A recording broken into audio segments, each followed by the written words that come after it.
Happy Friday, and welcome into another episode of Friday Fire Facts brought to you by Blackhawk Fire and Security.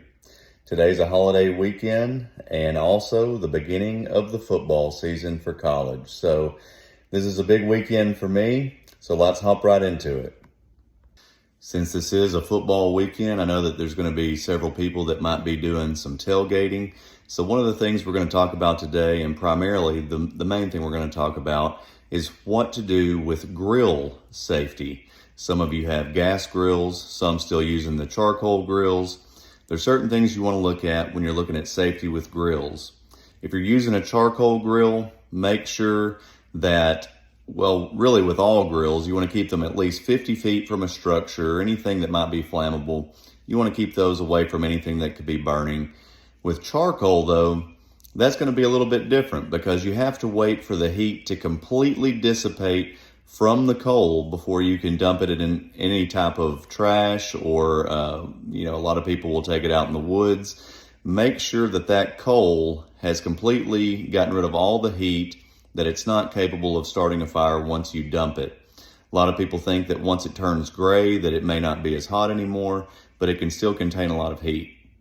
With your gas grills, you want to make sure that they are also away from a structure. Make sure that when you're done grilling that the gas is turned off. A lot of times we turn the gas on, we do our grilling, turn it off, but you want to make sure that everything is turned completely off so that there's no chance of combustion after that. If you're doing any tailgating or even at your own home, make sure that you have a small ABC fire extinguisher close by so that you can put out any fire that might come from that. If you'll remember, we've talked about extinguishers several times, and the ABC fire extinguisher is effective on gases such as propane and things that you might be grilling with. They would also be effective on charcoal. So make sure that you keep a small extinguisher close by. One thing that a lot of people don't pay attention to is generators. If you have a generator, you want to keep that away from structures, keep that away from your grill. You don't want any chance of the grill possibly having any type of flame that would ignite the gas from the generator. The generator wires, you want to make sure that they're not running through water so that there's no chance of electrocution or possible short circuits that could cause a fire there.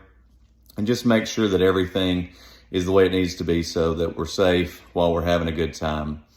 Over the weekend, I know a lot of people will be doing different things, so take some time out, plan ahead, make sure that where you're going to be setting up has enough location there for you to set up safely and to keep the grill and the generator away from things that might possibly catch flame. If there is a chance of fire, use the extinguisher and put that out quickly. Use water if water is available, but let's be safe. Let's enjoy the weekend. Hopefully all of you get to have a long weekend since Monday is a holiday. So hope y'all had a great week and a good weekend. Today I want to ask you to do something a little different. Since it is the beginning of the college football season, in the comments I want you to go down there and put your favorite fight song. Whatever team it might be, whether it's your team or another team, put your favorite fight song in the comments. That way we can get a good little debate going. Hope y'all had a great week again, and I will talk to you soon. This is time for our local business of the week, but this time it is actually not local. Many of you have seen that our local battery store has gone out of business. All through Florence, all the way to Huntsville, there are no actual battery stores anymore. The company that I'm advertising today is Oracle Battery with Meg Riley. She's been my sales representative for many years, and I've always ordered batteries from her for the business that I've worked for. And she can help you with any battery that you might need, whether it be for a golf cart, whether it be for any type of children's toy that takes a larger battery.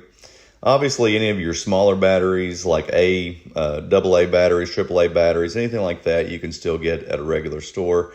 But anything that you would normally get at the battery store that was here, you can order it from Meg directly and she'll ship it to you. Or if you want to order it through me, get with me and I'll order it and I'll get it to you.